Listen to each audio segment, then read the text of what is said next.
அதிமுக உட்கட்சி விவகாரம் குறித்து தேர்தல் ஆணையம் விசாரிக்கலாம் என உயர்நீதிமன்றம் தீர்ப்பளித்துள்ள நிலையில் அது யாருக்கு சாதகம் என எடப்பாடி பழனிசாமி மற்றும் ஓ பன்னீர்செல்வம் தரப்பில் தெரிவித்த கருத்துக்களை தற்போது பார்க்கலாம். இந்திய தேர்தல் ஆணையத்திற்கு அங்கீகரிக்கப்பட்ட ஒரு கட்சியினுடைய தேர்தல் நிலை பற்றியும் அவருடைய பைலா பற்றியும்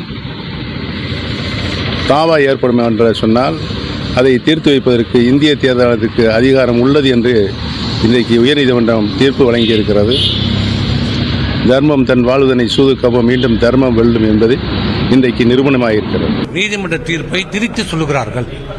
நாங்கள் எங்களுடைய வழக்கிலே நாங்கள் கோரிய நிவாரணம் தேர்தல் ஆணையத்திற்கு இந்த மனுக்களை விசாரிப்பதற்கு அதிகாரம் இல்லை.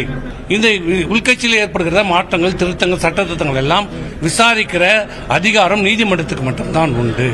தேர்தல் ஆணையத்திற்கு அந்த அதிகாரம் இல்லை.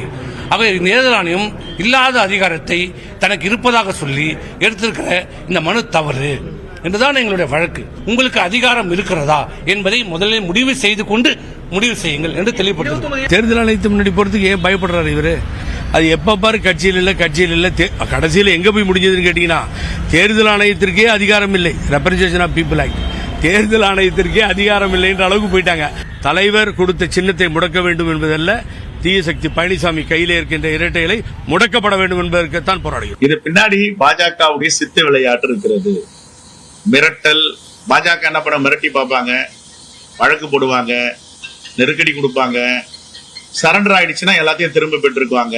நடவடிக்கை இப்ப கூட என்ன பிஜேபி கூட அலைன்ஸ் வச்சுட்டாருன்னா இதெல்லாம் திரும்ப பெற்று தேர்தல் ஆணையத்துக்கு அதிகாரம் இல்லை, இரட்டை இலை முடக்கப்படாதுன்னு உடனே வரும். இதெல்லாம் வரப்போது பாருங்க.